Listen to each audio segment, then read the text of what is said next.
નમસ્કાર દર્શક મિત્રો, બોડેલી નંબર 1 ન્યૂઝ ચેનલમાં આપનું સ્વાગત છે।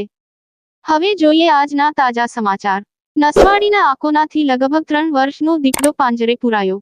નસવાડી તાલુકાના ગામોમાં દીપડાનો ભય વધી ગયો હતો, જે આજરોજ નસવાડીના આકોનાથી દીપડો પાંજરે પુરાયો છે। આરએફઓ રાકેશ વણકરના જણાવ્યા મુજબ એ દીપડો નહીં પણ માંદા જાત છે, જે અંદાજિત 3 વર્ષની દીપડી છે અને કેટલાક સમયથી દીપડાની બૂમો આવતી હતી અને નસવાડી તાલુકાના કેટલાક ગામોમાં પશુઓનું મારણ દીપડા દ્વારા થઈ ચૂક્યું છે તેવા વાતો વાયુ વેગે ચાલતી હતી અને આ બાબતને ધ્યાને લઈ આરએફઓ રાકેશ વણકર સાથે જંગલ ખાતાની ટીમે પાંજરું ગોઠવવામાં આવ્યું હતું।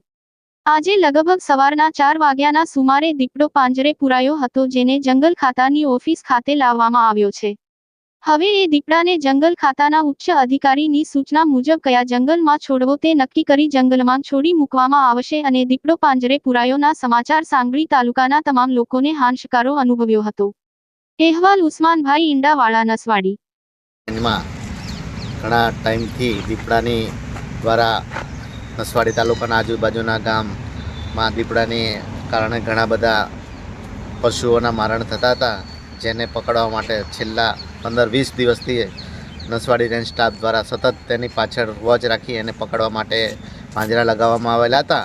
જે આજરોજ સવારના 4 કલાકે દીપડો પાંજરે પુરાતા એક હાશકારો અનુભવી રહ્યા છે। ગામ લોકોને જે દહેશત હતી, જે ડર હતો, એ હવે લગભગ બિલકુલ ઓછો થઈ જશે।